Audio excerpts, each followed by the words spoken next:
अगर कोई ऐसा आदमी है पर जिसने 40,000 रुपया देकर हमारे किसी भी अफसर को पैसे देकर वो आया है। आप लोग देख रहे हैं जम्मू परिवर्तन में हूं आपके साथ नरेंद्र सिंह ठाकुर। बात करें अगर आरटीसी की तो आरटीसी जो है वो कहीं ना कहीं दांधलियों को लेकर लगातार सुर्खियां बटोरा। इससे पहले एटीएम मशीन की दांधलियों को लेकर सुर्खियों में आया, लेकिन एक और अजीबोगरीब मामला सामने आया। यहाँ पर ड्राइवरों का ये कहना है कि उन्हें जो है वो ये कहा गया है कि आप जहां मर्जी चले जाइए, चाबी जो है वो गाड़ी में ही लगा कर रखनी है।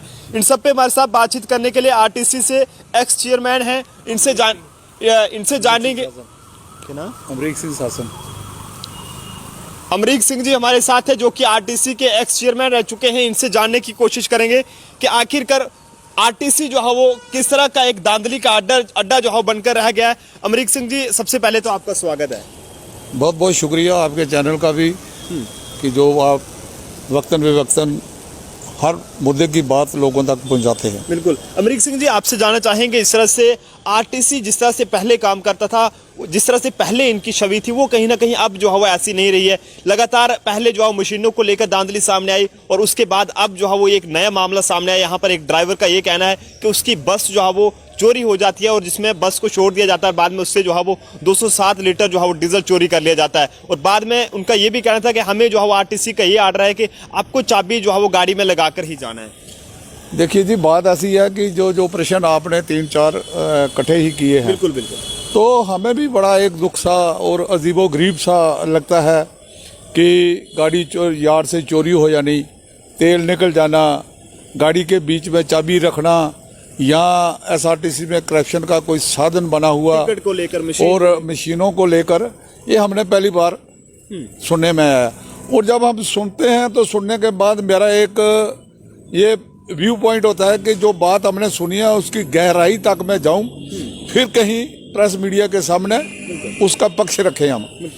अभी बात ऐसी है कि पहली बात है कि जो मशीनों की आपने धांधली देखी है, तो वो मशीनें हैं वो मिसप्लेस हुई हैं इनसे, और वो कैसे मिसप्लेस हुई हैं वो मैंने पूरी जानकारी दफ्तर में से निकाली है।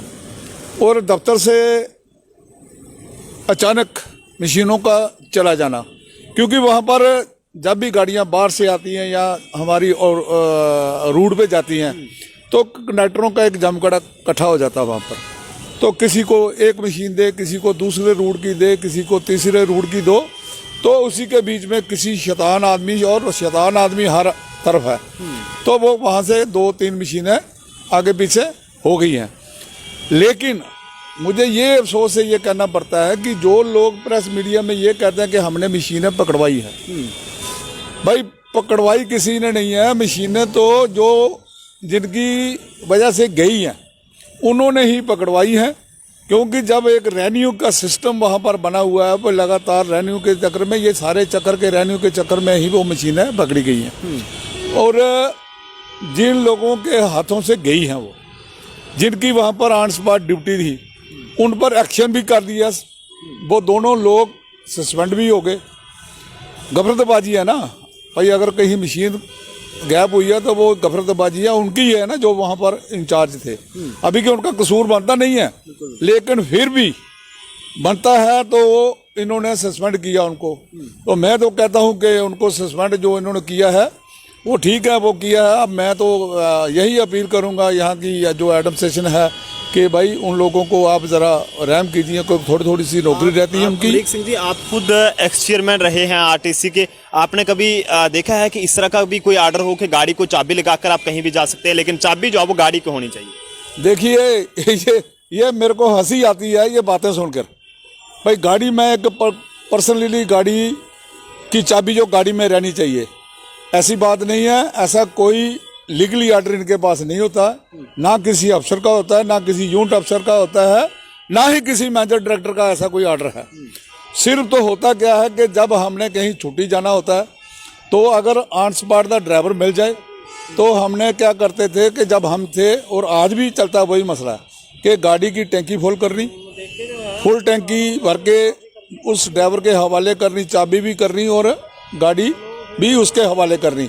जब हम वापस आते थे तो वो गाड़ी भी हमें उसी पोजीशन में मिलती थी और चाबी भी साथ मिलती थी। अगर बाय द वे कोई ड्राइवर नहीं मिलता था तो जो हमारे टीसी यूनिट में बैठे हुए लोग हैं, टीसी यूनिट में कम से कम कुछ नहीं है 3-4 लोग होते हैं, और जब हम कहीं जाते हैं अगर हमने टैंकी फुल नहीं कराई, बाकायदा जो टीसी यूनिट इंचार्ज होते थे उनको बताते थे भाई आप फुटा मार के तेल चेक कर लो और ये रखो अपने पास चाबी, मैं जा रहा हूँ। तो वो जितना हम तेल छोड़ के जाते थे वो जितना ही हम वापस लेते थे। लेकिन रिकॉर्ड ऑन द रिकॉर्ड 35 साल 36 साल मैंने नौकरी की है, ऐसा कोई भी सिस्टम नहीं था कि चाबी का कोई आर्डर ऐसा हो। 40,000 की बात निकलकर सामने आ रही है कि अगर किसी को आरटीसी में कंडक्टर लगना हो तो उसके लिए 40,000 देना पड़ता है। क्या ऐसा भी कोई होता है, आपने देखा है कभी?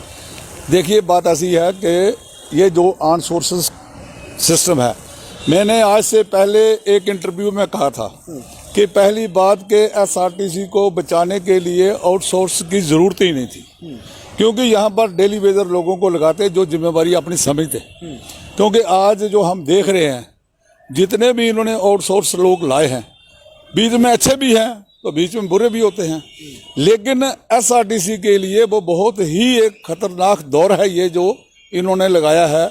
और इसके बारे में हमारी एमडी से बात हुई थी, वो कह रहे थे कि नहीं हम इस सिस्टम को चेंज करेंगे और चेंज करने के बाद हम लोगों की रिक्रूटमेंट करेंगे और जो इनमें से जो अच्छे लोग हैं जिनका अच्छा ट्रैक रिकॉर्ड है उनको भी फर्स्ट प्रायोरिटी उनको देंगे। हमारा ये कहना था कि पहले उनको फिर बाद में दूसरे ले लो। अब रहा 40,000 रुपये का इल्ज़ाम लगा देना, मैं आज यहाँ पर दावे तौर पर मैं कहता हूँ कि अगर कोई ऐसा आदमी है पर जिसने 40,000 रुपया देकर हमारे किसी भी अफसर को पैसे देकर वो आया है अफसर को, हाँ जो आर्म सोर्सेस वाले लोग हैं वो अपनी सिक्योरिटी तौर पर कोई 20,000 कोई 25,000 ये नॉर्मल हम सुनते आए हैं। तो कई बीच में ऐसे भी हैं जो नहीं लेते थे, जैसे कोई गरीब आदमी आ गया जिसको कहा, मैंने कहा यार आपका कोई भाई आ गया नहीं है पैसे, उसको हम कहते थे यार नहीं है सिक्योरिटी दो आप रख लो। लेकिन ये बात कह देनी कि एक जा रहा है कंडक्टर उसको वो 40,000 रुपया दे रहा है, जो दूसरा आ रहा है उसको वो भी 40,000 रुपया दे रहा है, ये एक मन गढ़ कहानी है। ये इन कहानियों पे जाने की हमें ज़रूरत नहीं है। ये हमने ये दौर भी देखा है जब यहाँ पर 6-6 महीने 7-7 महीने की तनख्वाह नहीं मिलती थी। आज तो तनख्वाह सिर्फ इनकी 1 महीने की ड्यू है, पीछे तो 5-5 6-6 महीने की तनख्वाह भी ड्यू होती थी। दूसरा मैं सबसे बड़ा जो मुद्दा मैं आपको कहने वाला हूँ, एसआरटीसी में मुलाजिम जो आज काम कर रहे हैं प्राइवेट, वो तो ठीक है, वो ठेकेदारी सिस्टम के लिहाज से उनको तनख्वाह मिल रही है, लेकिन जो हमारा अपना एम्प्लॉइज है उसको 139% डीए मिल रहा है, जबकि सरकारी मुलाजिम को 231% डीए मिल रहा है। दूसरा 7 पे कमीशन सरकारी कॉरपोरेशनों में भी कहीं लग गया है, लेकिन एसआरटीसी का मुलाजिम फिर भी सफ़र कर रहा है। और इसके बीच में जो लोग रिटायर हो चुके हैं वो भी सफ़र कर रहे हैं, क्योंकि उनकी लीव सैलरी ग्रेच्युटी भी कॉरपोरेशन देने की स्थिति में नहीं है। अब लोगों को अवेयरनेस काफ़ी सी आ गई है कि एसआरटीसी है ये किसी एक आदमी की नहीं है, ये हमारे ही बजट का पैसा है, जो हमारे लोगों को टैक्स जाता है, ये उसी से गाड़ियाँ आती हैं। लोगों को भी अवेयरनेस चाहिए ना, गाड़ी पर जब चढ़ते हैं कंडक्टर से टिकट मांगे। और ट्रकों का काम है, पहले तो 157 नंबर ऑर्डर था, बीच में कैंसिल हो गया, वो फिर आ गया। एफसीए का काम था, फूड सप्लाई का काम है, वो अब आ गया है सारा। तो मेरी अपील यही है, लोगों से भी अपील है और यहाँ के जो मुलाजिम हैं, चाहे वो आउटसोर्स है चाहे वो काम करते हैं, आप ईमानदारी और मेहनतदारी से काम कीजिए। अगर कहीं आपको परेशानी होगी, ऐसे हम बाहर होते हुए भी एसआरटीसी के लोगों के साथ खड़े रहेंगे। यहाँ पर हमारा जीना और यहाँ पर हमारा मरना। चलिए बहुत बहुत शुक्रिया। तो एसआरटीसी के एक्स चेयरमैन अमरीक सिंह जी हमारे साथ थे। इन्होंने साफ तौर पर ये कहा है कि अगर किसी को भी इस तरह की कोई परेशानी आती है, पहले तो आरटीसी का कोई भी इस तरह का नहीं रहता है कि अगर आपको कंडक्टर भर्ती यहाँ पर करना है तो आपसे 40,000 ले जाएंगे, ऐसा बिल्कुल भी नहीं होता। लेकिन अगर आपसे कोई लेता है तो आप बाकायदा सबूतों के साथ इनसे मिल सकते हैं। हालांकि ये इस वक्त एक्स चेयरमैन है, लेकिन फिर भी एक्स चेयरमैन के बतौर तौर पर भी जो है वो आपकी जितनी मदद हो पाएगी वो इनकी तरफ से जो है वो की जाएगी। फिलहाल आप लोग अपने राय कमेंट बॉक्स में जरूर दें। देखते रहें जम्मू परिवर्तन। मुझे मेरे साथी अभिषेक को दीजिए इजाजत। जय हिंद, जय भारत।